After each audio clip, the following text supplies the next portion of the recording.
Hello, everybody. It is Steve, your friendly neighborhood lawn gnome. Welcome back to another great adventure over here on That's Comical. And of course, if you happen to be watching and it's a Wednesday, happy new comic book day. Happy Olympics. If you are watching today, I am the one that is not going to be featuring anything DC today because it is the Winter Games and my team comes first. Although to a certain degree, could this in fact be a protest against Tom Taylor because I'm resembling truth, justice, and the American way? I'm just thinking out loud here. But anyway, I am glad to be back. I know that Cammie and Andy, who are here today, are excited to be back. Andy, it is always great to see you and always excited for a great DC conversation. Thank you, Steve. Thanks, guys. Looking forward to this today.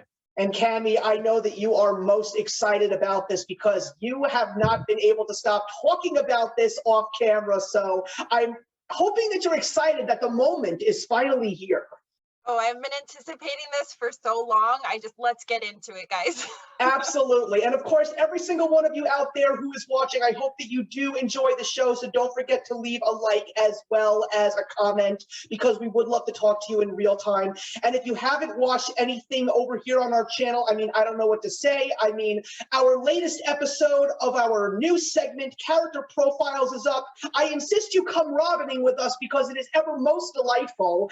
And don't forget to subscribe and hit that notification bell so you are up to date on all of our latest content. So today we're going to be doing another Who Wore It Best, and we are going to be talking about the beloved story in the world of comics and apparently in video games too, Injustice, along with its film counterpart that just came out at the end of 2021 as part of the DC original movie library. So clearly we have to always begin at the beginning and talk about our first impressions. And I'm really excited about today because, like our discussion of Zack Snyder's Justice League, we all sort of came into this world in a different way. And I think we should definitely start with Andy because Andy was the one that pretty much got in there, I would say, in to a certain degree, some chronological order, if I may. Yeah, so my first experience with this, with Injustice, was the game.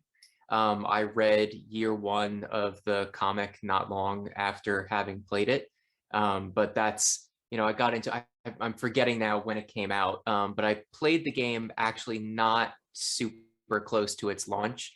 I had played it in the lead up to Injustice 2, so a bit more recently, just a couple years ago at this point. And Cammie and I mean, I'll let Cammie, of course, explain a little bit more because once she got exposed to this world, I think that she took the quickest and largest dive, as she always does. You just can't stop this woman. I don't know how you do it, Cammie. You just can't. I can't stop you from just going further and further. I think that these days I am proud to say that you go further down comic book rabbit holes than me these days. And that says a lot.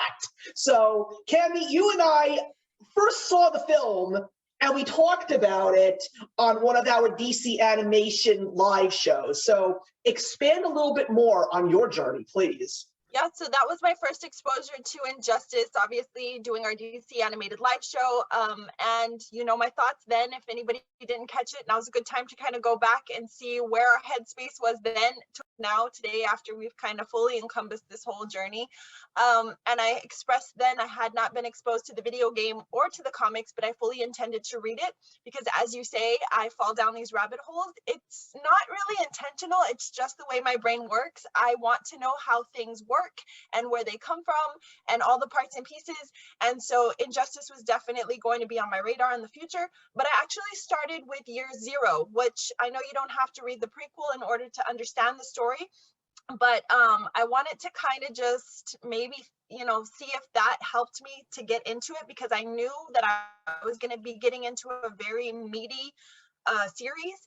And book one, I mean, that's comprised of 13 books in one. So I started there and it was immediate love at first sight. I fell in love with Year Zero. I had the best time with it. It is dark, it is gritty, it is everything that I wanted. I got exactly from it what I had hoped, but so much more. And then I just dove headfirst into Injustice, and it's a lot to unpack, but my God, it gave me a completely new breath of fresh air after the crap that we saw on the movie. We'll get into that.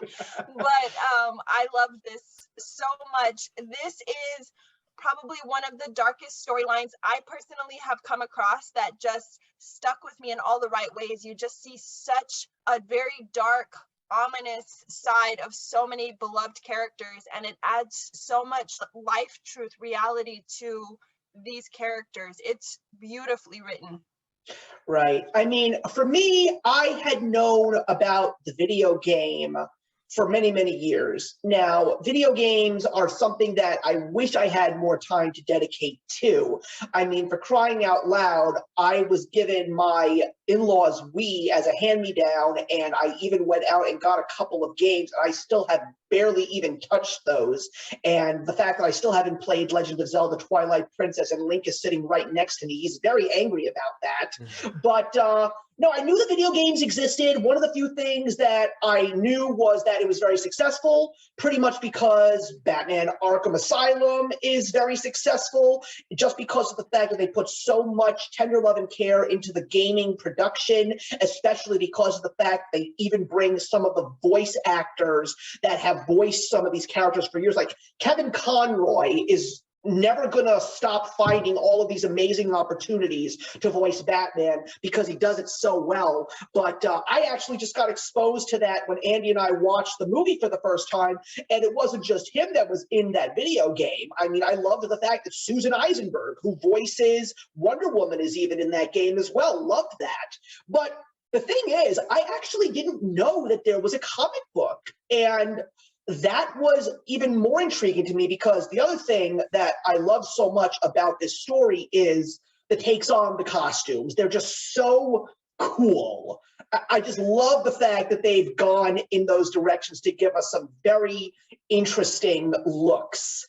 And I just was even more interested about reading the comic book, clearly, not just for this show, but also because of the fact that Tom Taylor wrote it. And Tom Taylor is a very interesting case in the world of comic books right now because there are people out there who are just hating on the comic book Superman Son of Kal-El, which is all about Superman's son John becoming the new Superman while Clark is off-world. And quite frankly, I'm still trying to find out what it is about this book that's so bad, because I've been reading it since issue #1, and I'm just finding it so intriguing when I'm linking it to the overall Infinite Frontier Omniverse storyline that Joshua Williamson is writing.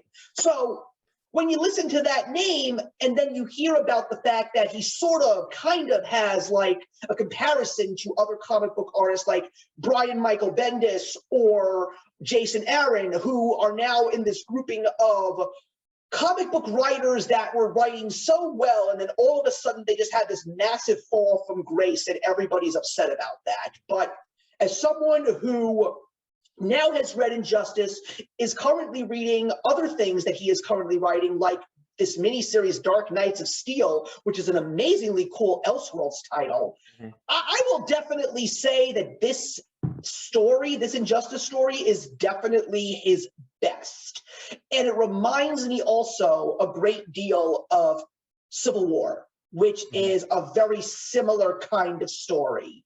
But before we get into the comparisons, because that's what we're here to do today, I just want to get a little bit more of an understanding from Cammie, because I read the blurb of Injustice Year Zero, and the part that really excites me is the fact that it involves the JSA. And as someone who has been yelling at my two counterparts right here because they haven't yet, you must read Jeff Johns' JSA run because it is absolutely brilliant.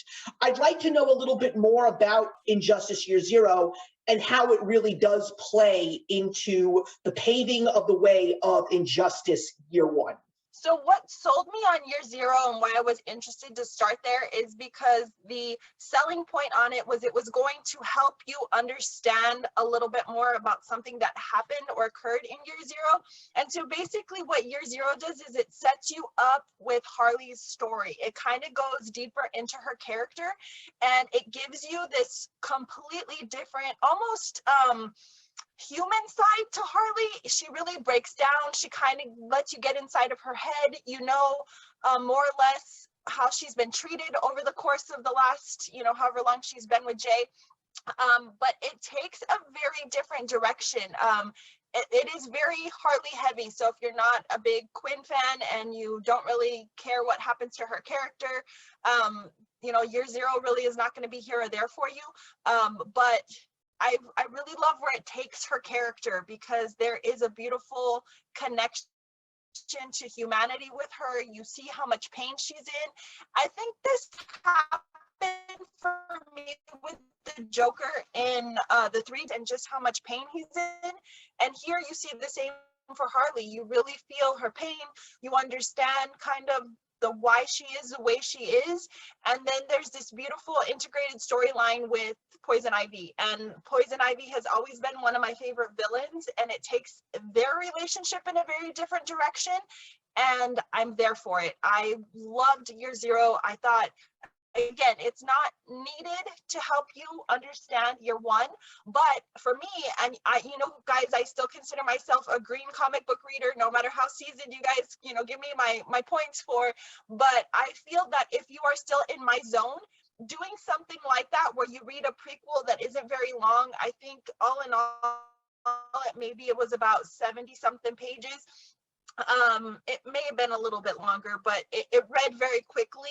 And I think that it does help you set up for something as massive as Injustice is going to be for you, because even as much as I took my time with it, and I really just gave myself a lot of pacing time to really enjoy this comic book, there's a lot to unpack for a you know, very green reader. And so you're kind of looking back, like, who is this character? Where did this character come from? How does this work in this world? You know, so Year Zero will allot for you to kind of know what's coming and set you up for this world. And it's amazing. As a fan of Harley Quinn, which you know that I am, I think it was superb. Andy, the other thing that I wanted to ask you was, we know that Injustice is a massive story. I mean, when I found out that there were comic books, I really wanted to get an opportunity to see exactly the origin stories of this really well done story. And I did not know how massive it was, because there are 6 years, but you are someone that has really gone deeper in the comic book world, and I will say, after reading Year One, I would definitely like to move on to Year Two, because the story just didn't feel complete for me, to so to speak. So I would like to know from you personally, as someone who has read them, and for people who are watching who are looking to get into a DC story, because I would definitely say that if you've never picked up a DC comic book, this is definitely a good, like, you know, DC story in a bubble. You don't necessarily need to get any backstories from any other comic stories or any other worlds, unless you really don't want to go so dark so quick.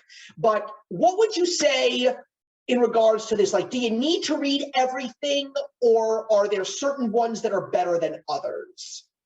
From my standpoint, I've not read the entirety of Injustice. I think Years 1 and 2 are fantastic. I think Year 3 falls off a little bit, but I still enjoyed it. And Year 4 did not do very much for me. And that's the extent of what I have read in Injustice. I did not go on past that. So I have not read Year 0, and I haven't read any of the years beyond 4. That being said, there was the reason that I read what I did. 3 was still enjoyable, which is why it was worth going on to 4 for me. That's the only place it fell off. That doesn't change that I think Year 1 and Year 2 are really, really good. And my pitch that I'll make today in particular is, I think Year 2 is right on the level, maybe better than Year 1 for me. I think the two of those combined are a really, really good story. So my main pitch, don't ignore Year 2 and think that the main story is entirely taken care of in 1, because, you know, as you mentioned, Steve, you know, you feel like you want more at the end of Year 1. It works, and you kind of see the story arc that happens there, but clearly there's more to tell, and so I think Year 2 is very important for that reason. Good to know. So we got the movie. And I think we got the movie a little bit earlier than we were anticipating. I thought that the Injustice film was going to come out at the beginning of 2022 and not at the end of 2021. I was unsure if it was going to be part of the DC Animated Universe film library or the DC original film library, and it turned out that it was part of the original film library. So I am just going to say that the movie gave me more of an incentive to read the comic book because I had to get an understanding of why this book and these video games were ever so popular. But I already found out what people were saying about it, but especially when I heard that the reviews were more negative than positive, it gives me all the more reason to want to see it because I want to give my own thoughts, because maybe I'll prove somebody wrong. But I'm just going to say that I knew that this movie was going to be pure, unadulterated crap in the first 2 minutes of the movie. And the reason why is because even though the beginning of this film is pretty much, I would say, 95% exactly the same as the comic, minus one major thing that we're going to get into a little bit later. The voice acting threw me off so badly because we get the beginning of the story and it is Superman waking up next to Lois and he hears 2 heartbeats. He now knows that Lois is pregnant and they're going to have a child.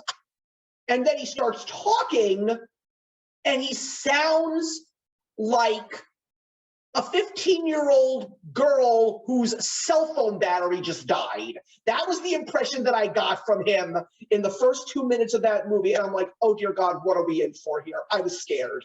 Yeah, I mean, like, I can just jump in and say, like, let's not bury the lead here. I hated the movie. It was no good. I'm part of that, group of vocal critics who was very displeased by it. I'm happy that your response to seeing it was wanting to read it. Because if the movie were my first insight into the storyline of Injustice, I doubt I would have been interested. And as we talk more about comparison, we can talk about why that's the case. It's interesting. I liked the movie longer than you did. I remember turning to you because I watched it for the first time with Steve. I made him sit through it a second time. So when we were watching it, I turned to you somewhere around 15 minutes in, knowing that it had negative criticism. And I was like, I don't know, I'm still liking it. And I think part of it was having known the story already. I didn't mind certain things. But weirdly, they actually stuck really, really, really close to the comic, to the point where they were recreating panels and exact lines frequently at the beginning. Very true. And so even though it wasn't done great, I think the reason I continued to like it was I was like, oh, okay, this is recognizable. I know what they're doing.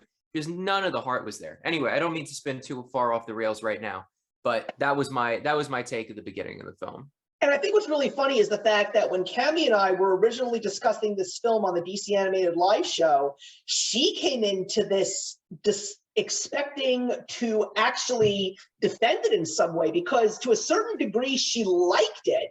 But then she said to me at the end of that review, the more we discussed it, she said to me, Steve, I think I'm falling a little bit more towards you. But she sent me a text message yesterday that basically said, Steve, after having to watch this again for the purposes of our show tomorrow, I hate this movie even more now. Yeah, it's true, because like I said, I fell in love with the story, and the story is just so beautifully written and so beautifully dark. I didn't enjoy the comedic take that they had in the animated film. We'll get into that. I thought that the additional characters, well, and I understand where maybe the creative brain was going with that, because there's always, in my opinion, this underlying competition with Marvel, and Marvel, as we know, has that comedic edge to it, but DC in most forums is very dark, and I don't understand why DC is so afraid to stay dark. We've seen their ability. Constantine is one of those examples, and Steve and I have visited that world many times. I don't understand why they can't just keep the story where it's going. There was no need to add in all those additional characters. Were they recognizable? Yes, but they didn't carry the story. If anything, they disrupted it, because that's not what happened here. Not half of that didn't happen here, you know? So why bring in these arbitrary storylines when this story carries itself so well? And it actually brings you to a point where you're anticipating year two. And so for me, it just, the more I watched it and the more this, you know, happened beyond, you know, what Steve said in terms of the voice acting and just I wasn't as annoyed with Harley, and in a way I kind of liked her. I know that was kind of a back and forth Steve and I had when we were discussing the movie originally, but that was one of the things that I enjoyed in the comic book itself, was that, you know, comedic banter between Green Arrow and Harley. I loved it. It was fun for me, and so she kind of carried that in the film. But yeah, after seeing it again, I was just more disappointed in why did we do this? Why did we go here? You know, you said, Andy, there was so much dialogue that was verbatim, but even, you know, there was some areas that they switched. And again, the why is where my brain goes, that chess match, you know, between Superman and what was the Flash in the comic book. Like, why did we need to change that? It made sense in the comic book when it was between him and the Flash, because Flash's brain was moving so quickly. He was thinking ahead. Well, what are all of the things that are affecting people? And, you know, there was a lot of unnecessary change. I understand for the sake of animation, because Steve and I have had this discussion many times, you can't always mimic exactly what you read on film because it doesn't always resonate. As a film goer and a lover of cinema, I certainly understand that, and I understand having to change things to kind of appeal to both audiences. But here, especially when you're going into an animated film with something that has such a following, I mean, obviously this started in a video game realm, so you're appealing to different audiences here. You've got your video game players, you've got your comic book readers, you've got your DC enthusiasts, your superhero lovers. So there was opportunity to capitalize on all of those fans that was sorely missed here. And it's just really disheartening when now, as a reader of the comic series, I'm disappointed. There's really no other way to put it, because it was a missed opportunity on an epic scale. I actually do want to, because clearly I think the proof is in the pudding at the point to say that the three of us are going to say that in regards to who wore it best, it's going to be the comic book over the film, no doubt about that. But I do actually want to talk about two things regarding the book and the film, more so the film merely because of the fact that sometimes visual rather than something that you're reading with a little bit of life and animation can just give you a little bit more of an understanding to take away from it. So I want to go over those two positive things that I personally found, and we can touch a little bit about it. Based on what Andy said about the accuracy, where there were points where you really felt that they were being taken right from the page, that's the whole thing with Joker's story and his motivations for doing what he did. And I am very glad that they at least wanted to keep that whole thing dark, even though, you know, Joker's very bright and very, very lively, and he laughs and he jokes, but at the same time, you know that he's a crazed maniac who just wants to see the world burn. And the fact that they at least wanted to keep his motivations to what he did to Lois, and the fact that the reason why he did it was because he was bored with Batman and he just wanted a quick fix. I still say that that is a great idea for the Joker, because even though he knows that messing with Superman's emotions is extremely dangerous, he still wanted to, because he just wanted to see what would happen. And unfortunately, he doesn't live through it. But again, I am glad that they kept that extremely accurate in the film. Yeah, and I will say that, you know, I think that's an important thing to point out, because it's an important thing about Injustice. One of the things I like most about it is anytime you're looking at one of these, you know, alternate universes, alternate timelines outside of like the Earth one that we like mainly live in, I think the interesting thing about this one is you could say that aside from slightly different costume designs, the thing that makes this universe an alternate reality from the main DC universe that we know so well, I think, is the Joker. And I think the scary thing about the story is not that it's presenting an alternate Superman, but it's actually presenting an alternate Joker. A Joker who does get bored of losing all the time to Batman and decides, I want to win just one time. And that Joker winning just one time snowballs into issues and issues and issues and years and years and years of Superman the fascist, which is terrifying. And again, I see it that way because it's not something that's different about Superman. It's something that's different about the Joker. And it gives you a deeper and richer understanding about, you know, how you might think of the characters in our main universe, just because things could always go wrong. And so I found that very good. And the movie captures that because the movie, at the very least, kept Joker's motivation the same. The movie keeps a lot of things the same as in the comic. But I think when push comes to shove, the biggest thing is just it lost like all the heart of it. There was a lot of word for word, but there just wasn't it. I felt crazy when rereading it after watching the movie, thinking, why did I like this so much? Because the first like 6 or 7 issues are beat for beat exactly the same. But just it's missing the magic. The other one that I think was a very positive thing is just the message that the story brings is a very relevant thing today. I mean, we're taking a look at what's going on in this world politically and socially and economically, the 3 important pillars of what makes a functioning society. And we're dealing with everything from trying to come out of a pandemic to invasions into other countries. And this story is basically trying to show you and ask you to judge for yourself how far is too far. I mean, we can even throw in ideas like what's going on with this concept of cancel culture, like who's in the right and who's in the wrong. And what we see in Injustice is exactly what happens in society as a whole. There's the beauty of free thought, the beauty of individualism, yes, but sometimes it comes at a price because it causes division. And that's the way it's always going to be. I think the solution in regards to trying to stop this from, you know, snowballing into something that could eventually be extremely destructive. And Superman is basically that snowball in this book.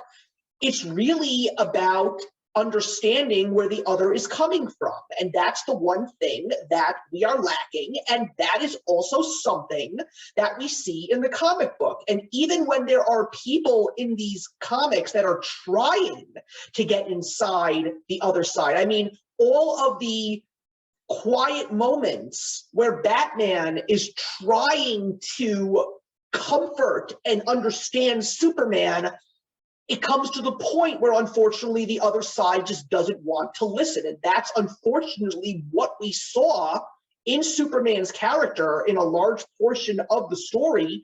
And it's also amazing to see how, you know, the other people on the side, and they're getting exposed to this inner struggle, so to speak. And how do they take it? We see what happens with Wonder Woman. We see what happens with Damian. We see what happens with Nightwing. We see what happens with Aquaman. There are so many things that you can take away and understand because, am I wrong? Like, some of these things are happening right now. So I feel that this movie coming out when it did, regardless of how good or how bad it is, I feel that it's a good thing that this story and this concept at least came out when it did for mainstream exposure, because it is on HBO Max right now.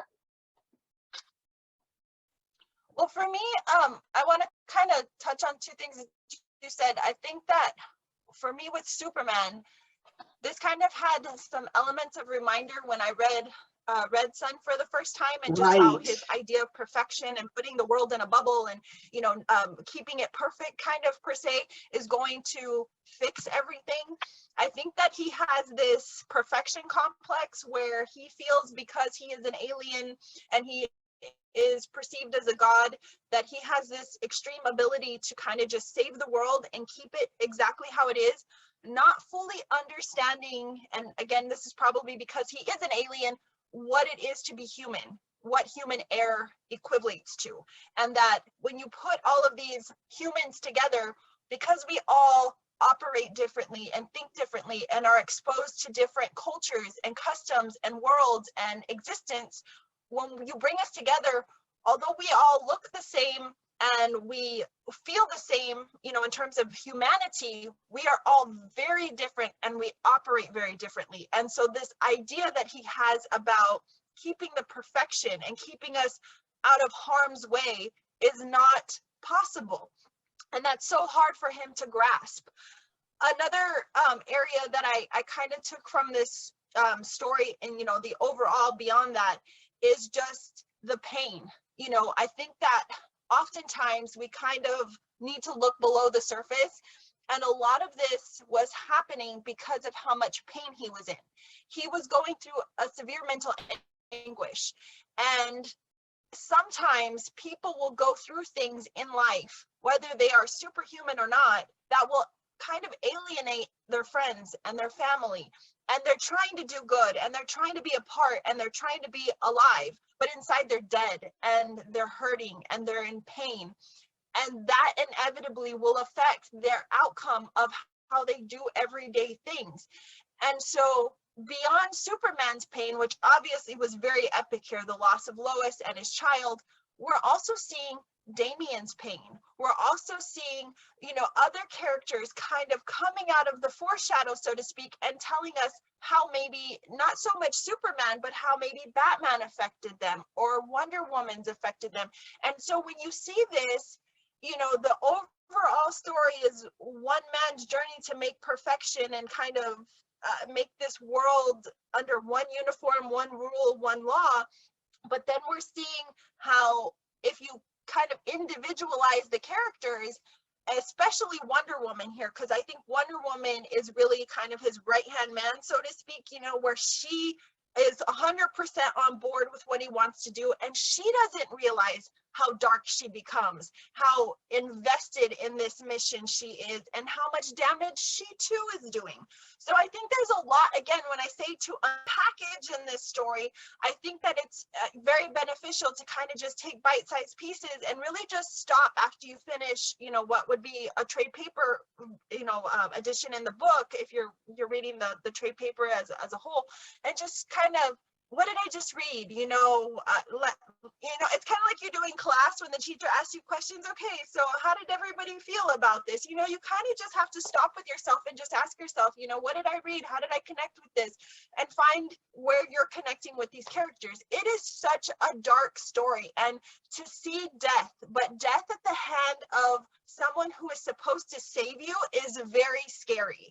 To know that we give these gods, these superheroes, so much power and so much trust, and in the blink of an eye, that can all change because something they feel or something they see that is so much bigger than us can crush us. It can just completely, obviously, look at Metropolis, it can destroy our existence. And that's powerful, you know? So this story is just incredible on so many levels, and that's why I connected with it as heavily as I did, because it just awed me in so many ways. Yeah, and I think, I mean, there's a couple things I want to tug on in that specifically. For me, the most important thing and the biggest thing, which it's impossible to ignore, is I think that the story has a very accessible and persuasive anti-fascist narrative, right? So, I mean, there's no way to read this and come away thinking Superman is the hero. You can understand like the kind of back and forth and the exploration of ideas, like Steve mentioned. It's kind of that, you know, freedom and the dangers that come with freedom versus safety, but kind of the oppression of it. And I mean, that is the back and forth, right? But I think it's really accessibly and persuasively done to show where Superman is in the wrong. And I think a lot of the reasons you talked about, Cami, illustrate that. But for me, the thing that's really interesting isn't just the narrative, those two things, and saying, well, the freedom is obviously preferable to the fascism. The thing that's interesting to me is what it says about the characters on the sidelines.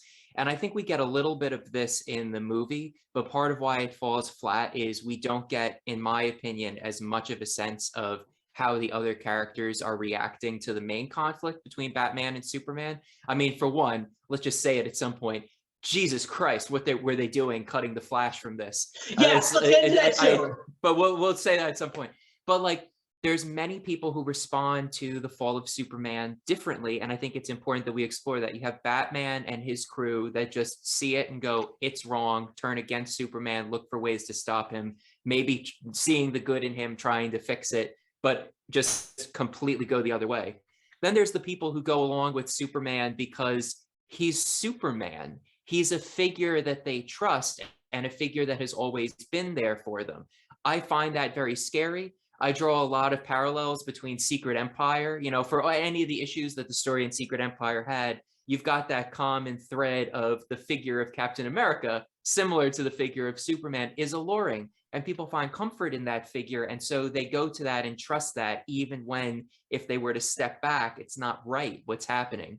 And then there's what I like to call the true believers, the Wonder Womans of the story, you know, as you were pointing out, Cami, essentially Superman's right-hand man, that, you know, see it and think, yes, this is actually what I wanted the entire time, and you guys weren't willing to go this far with me. And those people are terrifying as well. But those people, it's a little harder to figure out how you get through to them. Anyway, I wanted to say that in the context of what we were talking about, because it's the onlookers that, talking about the fear, you know, seeing the difference in this universe is the difference in Joker, not the difference in Superman. The fear that I see in seeing how those characters then relate to a fascist Superman is a really powerful one. And it really levies what we know about the characters in order to do that. We always go back to these stories you can only tell in comics. Injustice is a great example of a story that leverages what you know of these characters from our long shared collective history with them in order to tell a story that's this impactful about these subjects. The way you just said that, Andy, really piggybacks off of the way Steve started this whole part of our segment, in that, you know, looking at the world the way that we view it today, and just think about how many people do blindly follow people because of their title, because of who they are. You see this a lot with celebrities and musicians and athletes and things like that, you know, but this does happen with everyday people as well, where they will jump on these bandwagons or these movements, not realizing the inherent danger underneath, because they're not doing their research for themselves. They're just like, oh yeah, let's jump on the cause, knowing who's at the helm of it, not realizing that the person at the helm is also human, and maybe their intent isn't as perfect as they might deem it because of what they know of that person. And that's just beautifully done. And I think it married together what both of you said. I just wanted to make that point. Yeah, agreed. Yeah, absolutely. Agreed completely. And you're right. And that's the scary thing, because it's understandable, because we see these characters who we love making choices that make us cringe and seize up, but we also feel that they're being written naturally. And that's a very scary thing, but it's a very accessible warning. And I really appreciate Injustice for that, because I think it allows people who might not think about those issues all the time to really dig their hands into it. So I agree completely. Yeah, and you know something, this thought just came into my head. I know that we really need to move forward on this, but it's also another reason why I feel that more people really need to read Superman, Son of Kal-El a little bit more understanding in that idea, because this is a very similar story in this comic. But the funny thing is, it's like, the fact that there are people that are up in arms about the fact that Superman's son is acting like this. But I'm like saying to people, you got to understand, this is a Gen Z kid. This is a kid who is getting exposed to all these things. He's not living in a bubble. He's not even entirely alien. He's half human. So the fact that this is a half human child that is living in a world that is exposed to things like social media and a lot of young people who are just fighting for causes that either they do or they don't understand, and he just needs to understand and where he falls. And the funny thing is, he looks at his father and he has this extreme love for his father, but also this extreme anger for his father, knowing that his father hasn't done enough.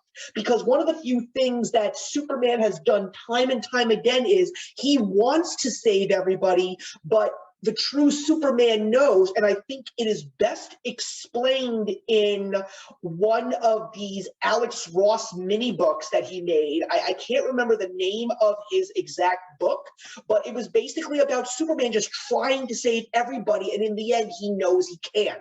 But John doesn't believe that that's the end all be all. He believes that there is a way to save everybody. The question is, what will the outcome be? And that's why I want to keep reading that comic book.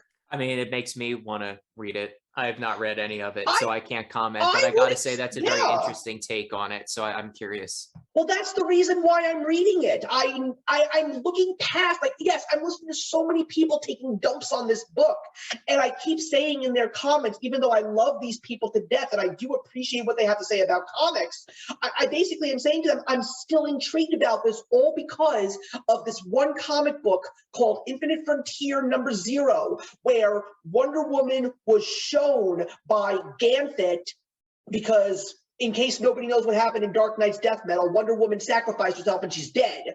But not anymore, but that's just comic books for you. But anyway, she's going and looking at all these heroes and she sees John Kent, and Ganthet keeps saying to her, this is not the true Superman. His intentions may be pure according to him, but he is a danger to the human race. So I'm like, what is this going to show me? Like, will this comic book show me his transition to, you know, the famous saying, like, you can either come out the hero or live long enough to see yourself become the villain? I want to see if Tom Taylor is really going to go in that route. I want to see John Kent become the villain. And that's why I keep reading it. Very interesting. Yeah, I recommend it, man. I think you would appreciate that. But anyway, let's take a steaming dump on the movie right now of Injustice, because there are two major things that we could definitely discuss for a very long time. We have to talk about the characters that we got, how some were given screen time, how some got screen time taken away, and then a little something that we must touch upon, which I'm never ashamed to do so, the fact that DC, for some strange reason, is trying to be like Marvel right now, because sometime later on this year, we are going to do a Who Wore It Best on Civil War, where we're going to compare the comic from Mark Miller to Captain America Civil War, and I will tell you, Kenny, if you really appreciated how dark Injustice was, when you read Civil War, if anything, the core 7 issues, you will be very impressed with how dark Marvel will go. And the fact that the film just destroys the beauty of that darkness. But anyway, why, oh why, did they kill the Flash off right away in the film? I mean, if you want to talk about the ultimate voice of reason in the DC comics, and thank God in the comic book Superman doesn't, he goes to Barry. You can't get more of an honest and true and entrusted person than Barry Allen. And yet in the first 5 minutes of the film, he is killed.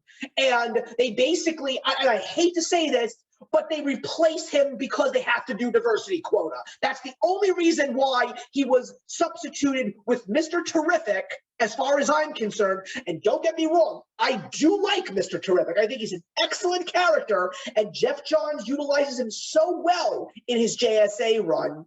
But there was no life in this guy. Like, that chess game, which is Superman and Barry. With Mr. Terrific, there's no heart there. Yeah. Andy. Yeah. So here's the thing.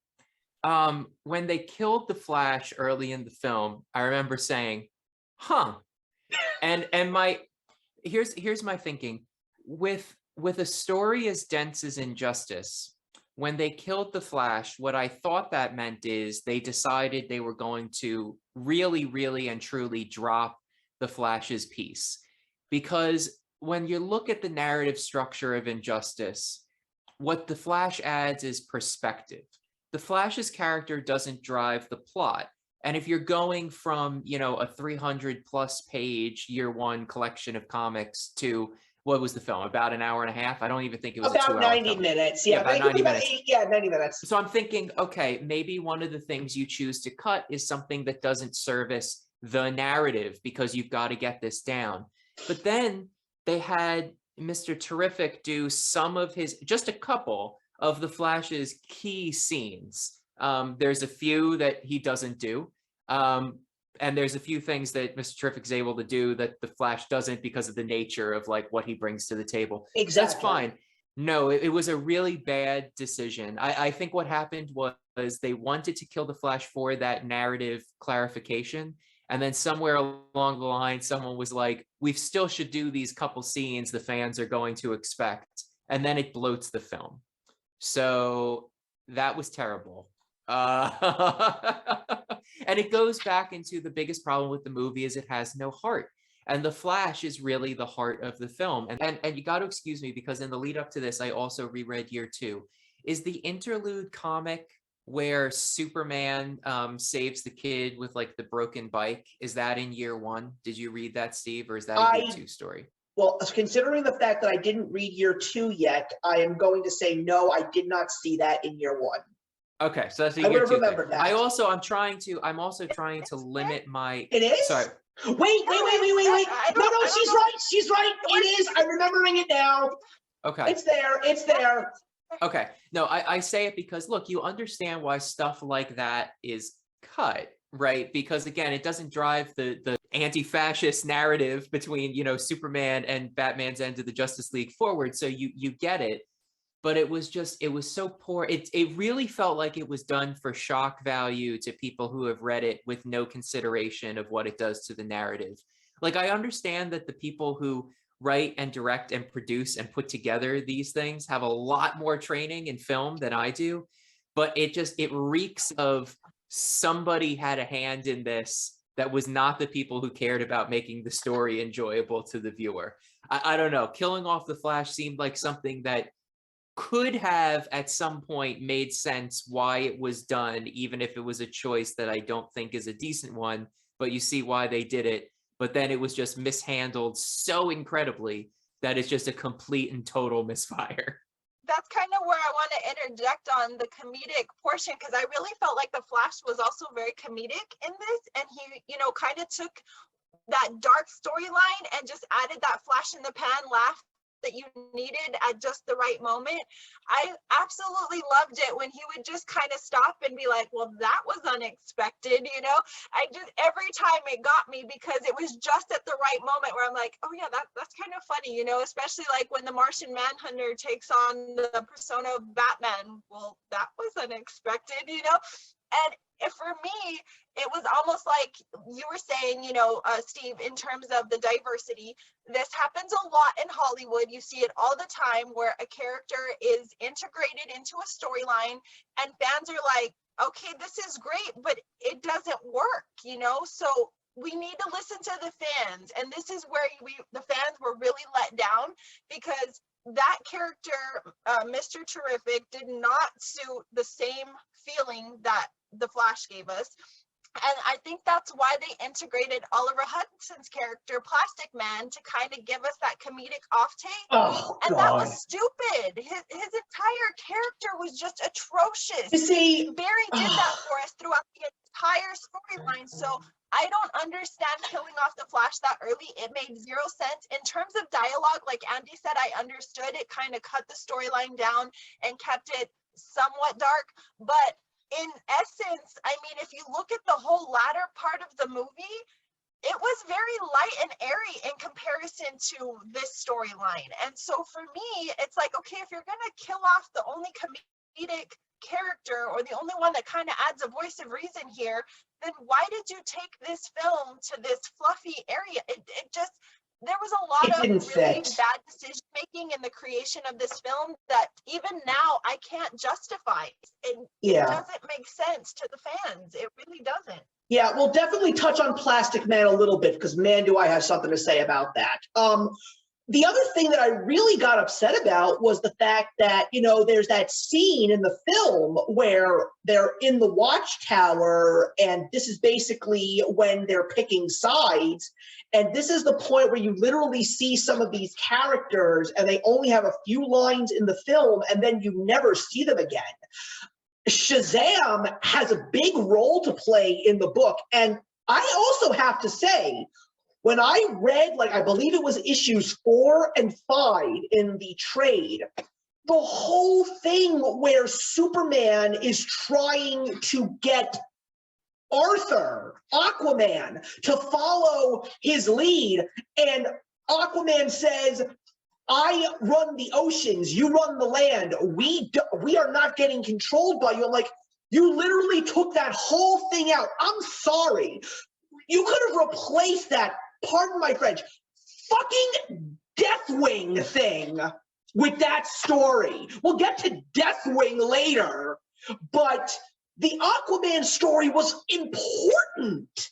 It was fantastic. And what I keep saying is, Aquaman and Robin are never done correctly in outside of the comics, except for when Bruce Timm actually did it. So here's another time where they did something like this and they blow it. When Bruce Timm has no handle on Aquaman, they just screw it up. That's why I said what I said about Justice League Throne of Atlantis. That film was terribly done for Aquaman. Justice Society World War II, terribly done for Aquaman. I just don't understand why nobody knows how to get Aquaman right. This was the perfect opportunity to really work on Aquaman's character, and they screwed it up. And I think that's the parody when it comes to pop culture and the Big Bang Theory. You know, when Raj is always playing Aquaman or talking about Aquaman, this is exactly why Aquaman gets so much hate, because when he is transitioned into film or in a discussion, he is done so poorly or written so poorly that people think Aquaman is a joke. He's fucking fierce, and that was a perfect opportunity to show the kind of power that Aquaman possessed, the kind of person that he is, his integrity, his justice, just everything about the power that is Aquaman, and how much he loves his city, how much he loves his people, and how he will go to the ends of the world to protect them, and also to put Superman in his place and let him know, look, dude, I don't step on your turf. I don't go up to the land and I don't tell you how to run your shit. So don't come down to the sea and try to tell me how to do mine. You want to be crazy? Great. But I wipe my hands of you and I'm just going to handle my business down here. I want nothing to do with what you're about to do on Earth. And that was so important to say. But again, I feel like all of the voice of reason in this storyline was completely cut from the film. Why? I don't know, other than to add and integrate all these stupid characters that made no sense and all these storylines that just really made Injustice of the film a joke, a running joke. Yeah, Let's it's be like clear. Just there's humor in the original. We'll get And to I some of that. I don't want to sidestep that. And I know you've talked about it already, Cammie. But that's the thing. A lot of why I was feeling crazy when I was hating the film, but really feeling it was beat for beat the same, at least for a long time, is the Harley character is genuinely funny. The thing is, in the movie, it doesn't work because in the movie, there's nothing for it to stand against. In the comic, she's unique and adds a sense of levity and a dark story so that you have something to ground yourself and it isn't just a complete slog. But in the movie, she's one of many, and it just doesn't work. It gets grating, and you start to have this reaction of like, I need Harley to stop. I need less of Harley in this. Oh no, Harley's back on the screen. And that's just not my experience with the character in the comic. She's genuinely funny. The quiver thing actually makes me laugh in the comics. Yes. And so I feel nuts watching the movie and seeing the exact same line with the exact same framing and going, oh, this just isn't landing. And it's because of everything around it. It lost the heart. But that's the thing. This is also, you know, the fat cats basically in charge who are saying, well, what is it that the mainstream audience is loving right now? They love Harley Quinn. They love Margot Robbie as Harley Quinn in the latest Suicide Squad movie. They love the Harley Quinn animated series, which is actually really great, by the way. I will not lie. But I got to be honest with you, Andy. That quiver joke, I was actually a little surprised when I actually found it in the comic. I was like, oh, it's there. Okay. But after that first joke with the gas coming out of the arrow, then Harley is just thrown into a closet for like the ultimate timeout for the rest of the comic. In the movie, she is there and she is just there too much. The whole thing about her being hero Harley, like it's cringeworthy. And it's just like also the fact that I will always go back to this. It's like, you animated Huntress in this movie, but you never let her even say a single word. Why is she in this movie? I mean, the Calendar Man joke in Arkham Asylum is in the book too. But again, it works. That one works. They just wanted to make such a dark story, like Cammy keeps saying. She's going to be like a broken record throughout the entire day today, but rightfully so, basically saying, you're taking this dark story and you're trying to make it light and fluffy. That's DC doing what Marvel's doing, and almost always, especially now, just not hitting the mark. It worked in the beginning, but to try and just continue to try and do it in every single film, it's not going to work. That's why I didn't think that Black Widow was the greatest Marvel movie. It had potential to be a great movie, but they force-fed me the jokes, and I didn't like that. In Spider-Man No Way Home, the jokes hit the marks because they were appropriate. In the comic book, even a dark story can have some lighthearted moments if they are strategically placed there and used in the right way. I mean, when Cyborg in the movie yells "Booyah," you know that is there just to see if a Teen Titans fan will laugh. My exact reaction was, really? You went with the "Booyah"? Like, are you kidding me right now? It just doesn't understand it. And so we're going to touch, after this, I promise. I want you guys to say something next, but then we will get to Plastic Man. I promise. I just want to touch on something, though, that you said about Harley, because I know you're Harley hating because of the film and you were really annoyed with her. But I think that she wasn't just thrown in a closet in the comic. I think that she surfaced exactly when she was needed for a bit of kind of comedic relief, but in a very in a cynical way, because every time we saw her, she typically was followed by the Green Arrow storyline, which was also very important in this comic. And I think that she really helped to drive that story, and then also kind of give us a better understanding of the relationship between him and Black Canary. There was just this beautiful triad, and she even kind of groups herself in about the three of them, you know, working together. And I just love that. I'm just like, I would be here for that, you know, the three of them being the heroes, as she likes to call them. But I don't feel that you're wrong in the sense that they overused her in the movie for the sake of, you know, she's popular. I totally understand that, but I think that is where kind of, you know, what Andy was saying about he doesn't understand filmmaking and all of this, that's where I fall flat too. I don't understand why we have to integrate things to kind of appease an audience that is not going to be in the audience. I think this is kind of where you lose that Hollywood creation and the disconnect between an actual fan. They're not understanding us as readers, and you have to understand when you convert a movie from a book or a comic into an animated film, there is a specific audience that has been there for the duration. And when you take something that has such a rich history like Injustice and you try to take out all of this importance and just put filler in, we're going to have something negative to say. And I would think that when you put that kind of money into that production, you would want the fans to be pleased. Like, why are you trying to displease us? And no, you're not going to please everybody. And obviously, for the sake of time, you can't put all of the, you know, parts and pieces in there. I totally understand that. But something as incredible as Injustice, where these characters are vitally important for various reasons, you can give them a little bit of screen time. And I just don't understand why that wasn't done. I think all of this extra, which I know we're about to get to, could have been cut to give those characters the screen time that they deserved. So Plastic Man, I mean, here's the thing. Plastic Man is a character that I've known about ever since I was a little kid. I mentioned this in the animated live show we did, Cammy, but Plastic Man for me goes all the way back to the Hanna-Barbera Plastic Comedy Adventure show. I love that cartoon. I didn't even know he was a comic book character that was bought by DC. But, you know, I had been waiting for Plastic Man to show up in the DC animated worlds, and I know that he was in Batman the Brave and the Bold, and that's exactly where he was finally able to really show up and actually be used well. But oh my God, why in this movie? He didn't need to be there. I thought that every reason that he was there, just everything fell flat. I hated the fact that they put him in this movie. Let me jump in here and just clarify for everybody.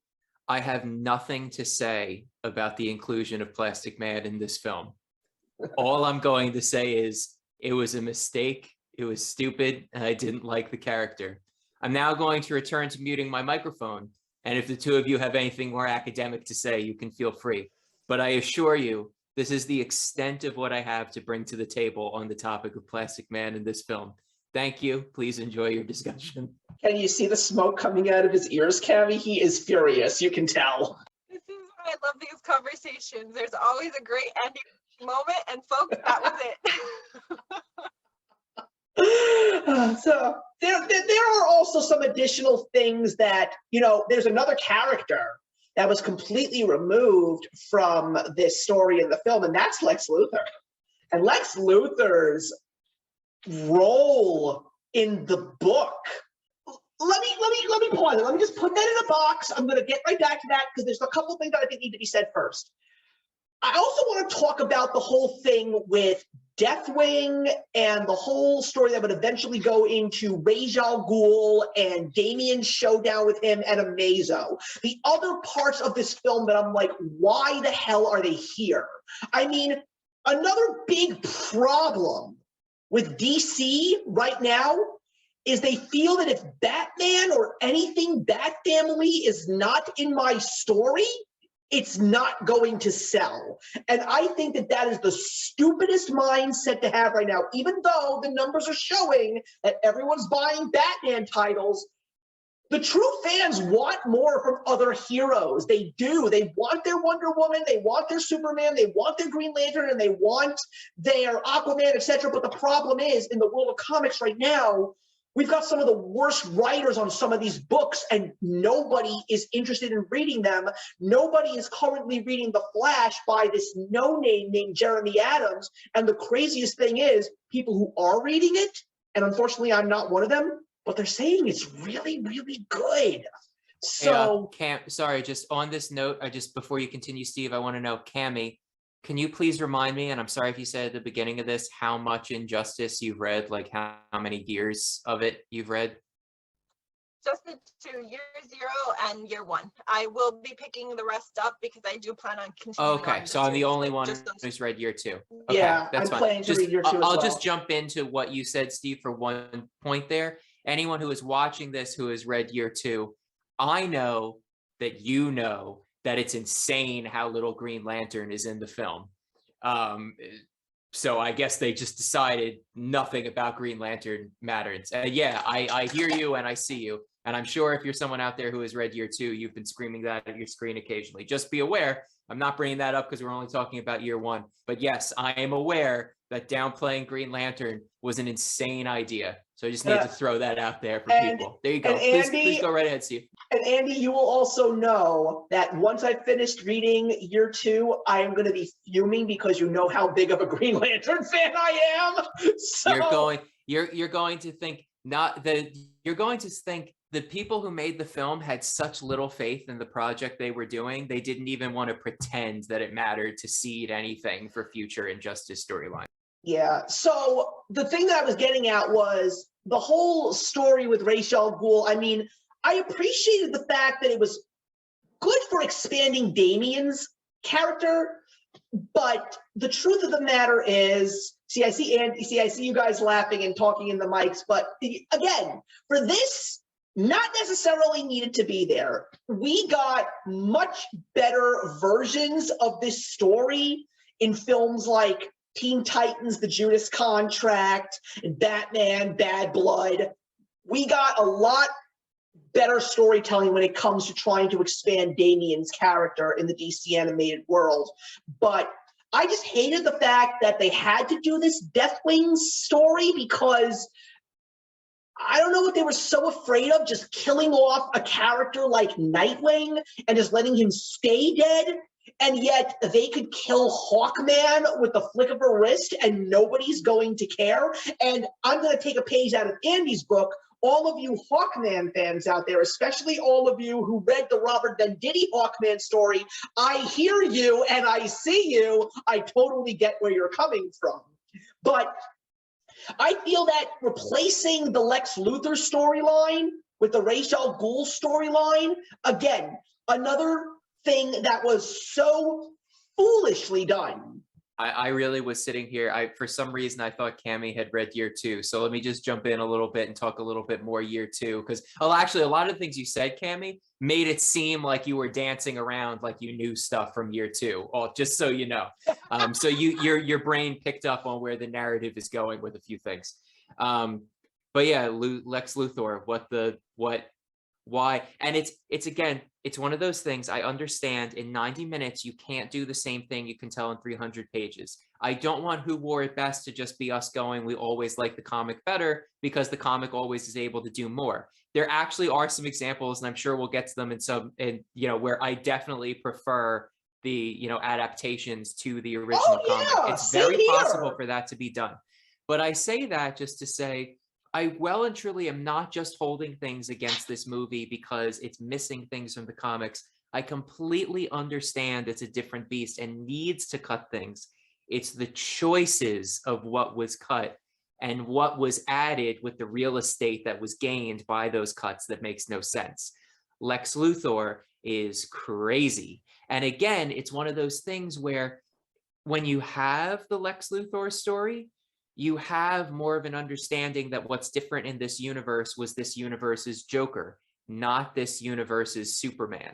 Because I think the relationship between Superman and Lex Luthor is really interesting, especially with some of Lex's actions later in the story. So, and again, I'm trying not to get too much into year 2, which really, to me, is less of a sequel and more of a part 2. I mean, we will talk soon, I'm sure, about the ending of the film, which tries to wrap everything up. We go very downer in the comic and we choose not to do that in the movie. It's more like wrap it up with a bow because we're not getting year 2.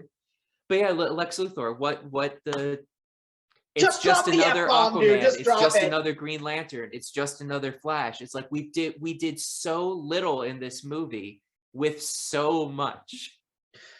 Yeah, I will also say this right here and now before Cammie says her piece here. You are never going to see a Who Wore It Best episode of The Dark Knight Returns because those book and film comparisons, you just can't do it.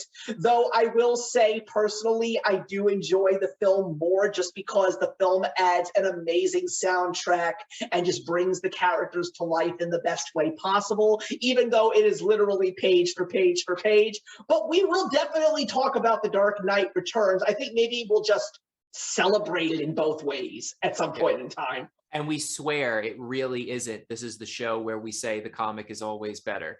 That's And it's correct. like, to a certain extent, we're comparing apples and oranges, but in this case, it's just, there's no, the level of enjoyment is just, no, just no. So I want to integrate my thoughts by starting with Lex Luthor, because I've never understood how women will talk about, and you typically only see this with women, is why I preface it this way, where they will connect with the character in a story and be like, oh, that's my crush, or, you know, that's my guy, until I met Lex Luthor.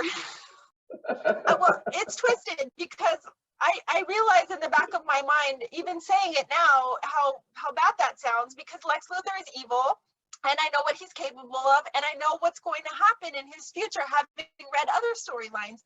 But I love him, and I love everything that he is, because he's true to who his character is. He doesn't give us any fluff or guff. You already know when he steps on a scene and he's part of a sinister plan, there's a much bigger plan at you know, the helm of it. And so he is now my comic book crush. So I just want to throw that out there for future conversations. You guys will know where I stand.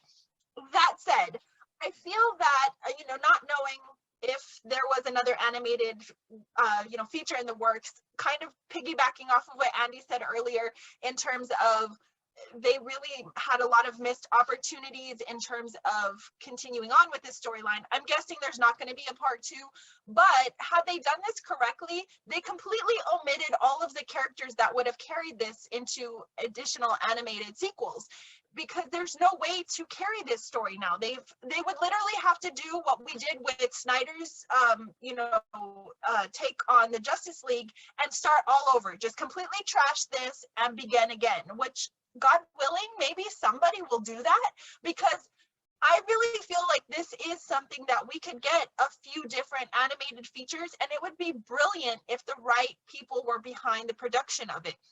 I don't feel that there is a way to carry this on now, because all of the main characters have been omitted from the storyline. And it's really unfortunate, because there is some really incredible takes on this. I think that maybe it having come out earlier, which you had said, Steve, you weren't anticipating this until this year, and it came out the year previous.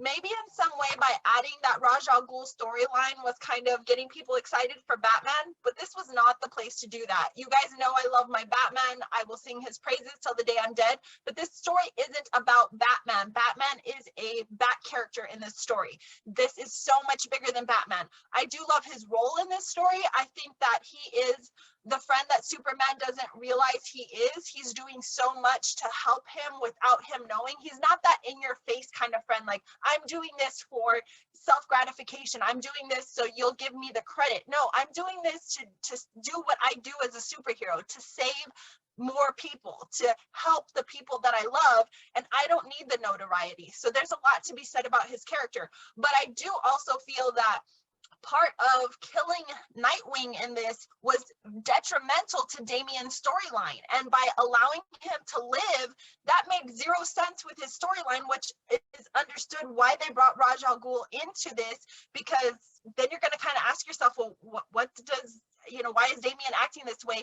He needed to grieve. He killed Nightwing. He needed to understand the epic gravity of that and what that did to Bruce Wayne, and how that changed the dynamic of the story for Bruce. You know, there again, writers need to be very careful on what they cut and who they cut, because it will change the direction of the film. If you take out a huge epic story piece, a lot of it is not going to make sense in the end. And we didn't need this extra fluff. We were perfectly content on everyone's story, even if you lessened it, if you gave us less Flash, if you gave us, you know, less Martian Manhunter, understood, okay, got it. You've got 90 minutes to tell a story, but tell it right, for God's sake. You know, it really killed the ability for a sequel here. And it's unfortunate, because this is such a good one. It's such an important storyline. And the more I read superhero stories with you guys, the parallel between our world and our society today and the stories that are being told in these other alternate universes is just uncanny. And if you really just stop, and again, you know, like I tell you, give yourself a few minutes to really read these stories. Don't just rush through them. Stop and look at the imagery. Take a look at the dialogue. Give yourself a breather after you finish one part of the story, and just kind of think about what's going on in our society. And there is a lot of parallels, and there is some amazing dialogue that's taking place that you can relate to today, here and now. And I'm sure people have said this for generations, because some of these stories I really feel, in my opinion, are timeless, but there was just a lot of missed opportunity with this. And it's unsettling to me, having dove in as deep as I have to comic reading and how much I'm thoroughly enjoying it. I feel that by doing this, they're also kind of shortening that new fan base, because if you're turning people off, because there are some people that will start with the movie before they indulge in the comic, which is kind of what Andy was saying. I'm surprised after having watched the movie first, you guys even wanted to read this. I think that there are very few people that will read before they watch. And so again, you're stifling this new generation of comic book enthusiasts by killing off amazing stories like this. Because if you make an epic film, people are going to be like, oh my God, I want to read the book now. And this book is so good. So if anybody's out there and they're watching this and they stop short of the film and they're like, well, screw that, I'm not going to read the comics. Don't sell yourself short. Please go out and buy the comics, because this storyline is utterly amazing. It's just, and coming from someone who, you know, I love the dark, this is dark. This is seriously dark. This is why I don't just read comics. This is the reason why I keep on my Twitter feed and on our That's Comical Twitter feed to follow some of these people in the comic book community, and also just to have friends that read comics. Unfortunately, Cammie, you and I don't really have that many. I mean, look, Andy is a great friend to have in regards to a lot of comic reading. Also, my friend Daniel, but he is not reading as much as I am reading right now. He's buying a lot for speculator reasons, but he's not reading a lot. He's got to catch up.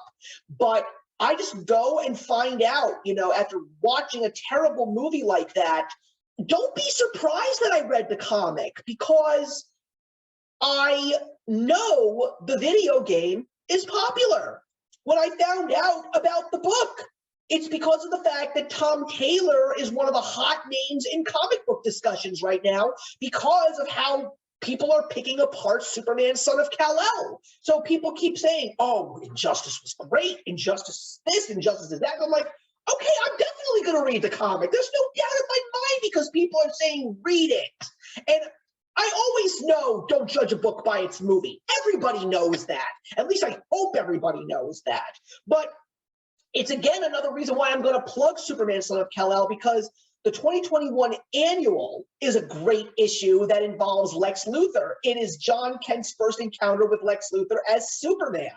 And the funny thing is, there's this reoccurring theme where throughout time, Lex has always tried to challenge Clark to a chess game. And either it would be a very long, aggravating operation to the point that either Lex will win or Superman will win, or Superman just won't play. When John, as Superman, meets Lex for the very first time, Lex challenges into the game, and not only does John sit down and play with him, he beats him in less than 5 moves. So that also just shows you the distinct differences between Clark and John, and how John is basically going to do his ultimate best to be very similar to what Superman in Injustice is like, which is again, the reason why I'm continuing to read this book. And with every single minute I mention this comic book, I can see Andy's eyes basically lighting up saying, yeah, I think I need to read this title. So anyway, I personally think it's good. But anyway, that ending.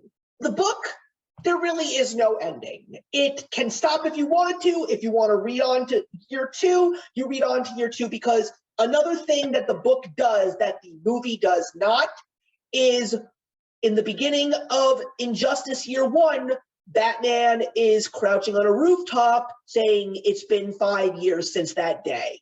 So clearly some time has passed, and that's why there's 5 years, and you want to probably read all 5 of them. But The book does not end for me. The book only gives me more incentive to read year 2 because I am curious to see what happens. But the movie, I will just say, it was the only way you could end it. You know, just bring Earth 1's Superman into this Earth's dimensional space, thanks to Mr. Terrific. That's the reason why Mr. Terrific is there at the end of the day, to build this portal to bring Earth 1 Superman, and I can't remember what Earth it was, but a different Lois, a Lois that's alive, and not just that, a Lois that is very much on its 3rd trimester, to basically tell Superman this is not the way it has to be. And at the end, Superman is willing to turn himself in. I personally could say, after the mess that movie was, I don't know how else you could have ended it, if I'm being perfectly frank. Sounds right. That sounds right. And it's one of those things where it's like, it's weird. They wanted to do an adaptation of year 1 of the comic book, and then they also wanted to wrap it up, which means they needed to make the conscious decision to throw out the rest of the years of Injustice and essentially the content of the game. The idea is year 1 is a prequel to the game. The game takes place like immediately after events of year 1. And does involve characters coming in from other realities to kind of right the wrongs. There's a lot of that in the Injustice game, and it's good. It's a different story. But talking about the movie, yeah, I think that's right. I think they ended it about the way they had to, since they decided it is now time to wrap it up at a bow, at a moment where in the comic book we are left with what is essentially a cliffhanger. I have nothing to say about the ending. I Fair didn't enough. like it. I don't think it was, I mean, yeah, it's just, it was crap. For me, it was the cherry on top of crap. I was so scared. I was so scared watching the movie, given how bad the movie was. It seemed to me like they were going to spoil like the climax of year 2, because they seemed to be writing themselves into a corner. And I was really worried sitting there that not only would this movie spoil year 1 before reading year 1, which is way better, but that it was going to ruin the biggest gut punch of year 2 as well. If there is one good thing that can be said about the film, it's that they resisted doing that. That's all I have to say there. Yeah, and I will also say there's one thing that pissed me off more about this movie than the movie itself, and it's one of the special features where the writers of the movie are being interviewed and talking about how excited they were and how proud they were to take this piece of Tom Taylor's work, and I'm like, bullshit! Why can't you just admit that you wrote a bad movie? Like, I couldn't believe it. Like, I don't think that Tom Taylor is ever gonna get up on his soapbox and point a finger at those guys and say, boo these men, they did a horrible thing. Because he's not that kind of guy. Unfortunately, he's not. But I would say that if this story was written by, like, an Alan Moore or a Frank Miller or any of those other truly proud people that the minute their work gets butchered, they get on their soapbox and they start yelling. I mean, I will still always say that Alan Moore has no right to do that about the Watchmen film, because minus that little change in the ending, I will definitely say that that is a fantastic film, and I would eventually like to do a Who Wore It Best Watchmen comparison, because I think that we could have an amazing conversation. But it just upset me that this powerfully gripping story was turned in. What's the best way to make it really insulting? They turned this dark story into a Marvel movie. That's what they did with it. And it's shameful. They just didn't not seem to even a understand good what they were one. making. It was like a B-list Marvel movie. It was Yeah. horrible. Yeah. Before we wrap up though, Steve, I did want to go back because this is how my brain works. I know this is like totally at the beginning of our conversation, but there was a question you asked me about Year Zero that I totally omitted because I was in my own like clap moment of Harley Quinn. You asked me about the Justice Society and how it combined, and I totally omitted the answer to that. That's actually how Year Zero opens up, and a great portion of the story does revolve around the Justice Society. My brain kind of connected it to that movie that you and I watched, also the Justice League World War II. Justice Society World War II. War that's going on. Yeah, and that's kind of how I read this story. I know that I honed in, like I said, on Harley, but the story of Harley and Poison Ivy in here is just really well written and very well executed, so that's why I'm singing its praises.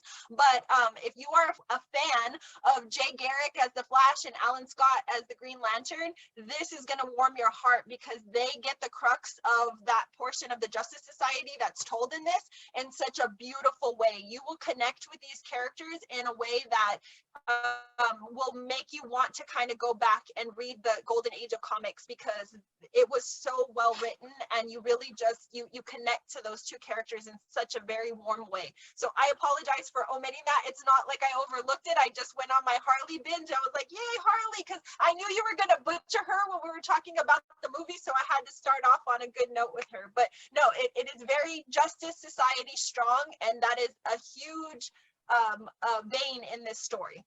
Right. And I will also say, I really appreciate the fact that you said it would make you want to read the Golden Age of comics. And unfortunately, the Golden Age of comics is so hard to come by now, which is why I keep saying if you want to really get that Golden Age feel, the easiest way is to go into Jeff Johns' JSA run. That really does feel like those truly classic superhero stories, but with a modern day twist. Like Jeff Johns goes into the inner struggles of the superheroes.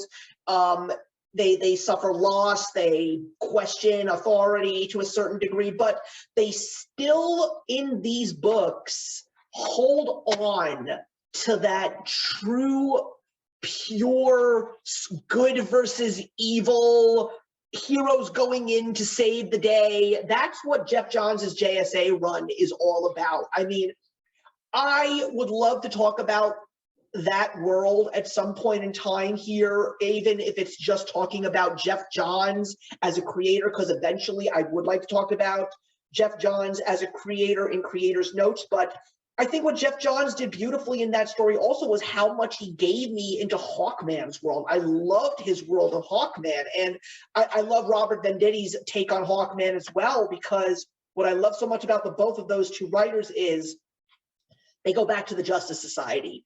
They always go back to the Justice Society. They go back to Alan Scott. They go back to Jay Garrick. I love the fact that they do that, because these are heroes that for the longest of times were forgotten. People think of the Flash and Green Lantern, they think about the Silver Age. Nothing wrong with that. That's a great world of comics to explore. But the fact that from 1938 to like 1950, before people were just sick and tired of superheroes, this was the world of heroes that you had.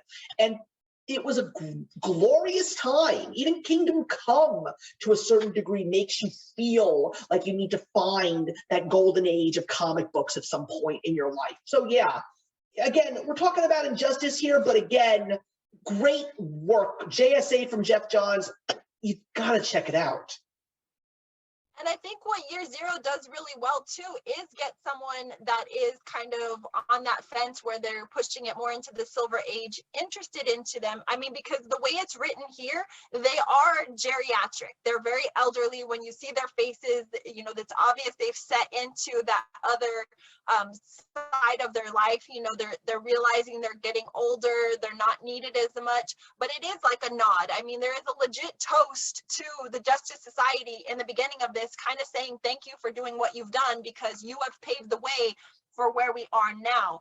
And so as a green reader, when I saw that and I read into that, it kind of got me not only excited about what was, but also just the appreciation of what they did for what I'm reading now. And to make that connection is so powerful for me, because it gives me an appreciation, even if I haven't read all of that yet, to say, okay, yeah, there's something special here to be had about those storylines, but they wrote something so refreshing, and it's a new take. You know, this is about today, the now, and how their lives are going and what's happening in their world in such a beautiful way. So it's a beautiful nod to what was and what is, and I love that.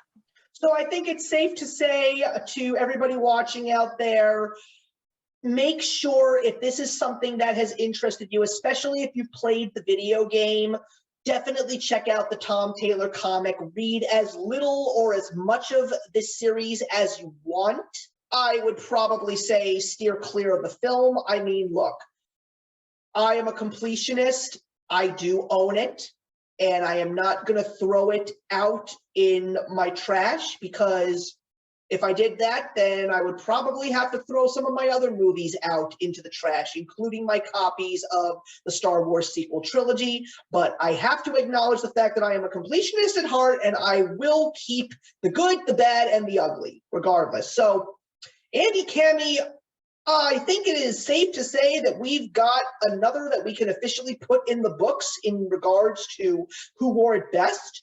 I want to thank everybody for watching today, and I am very excited for the three of us to get together for another episode of Must Be Read or another episode of Who Wore It Best.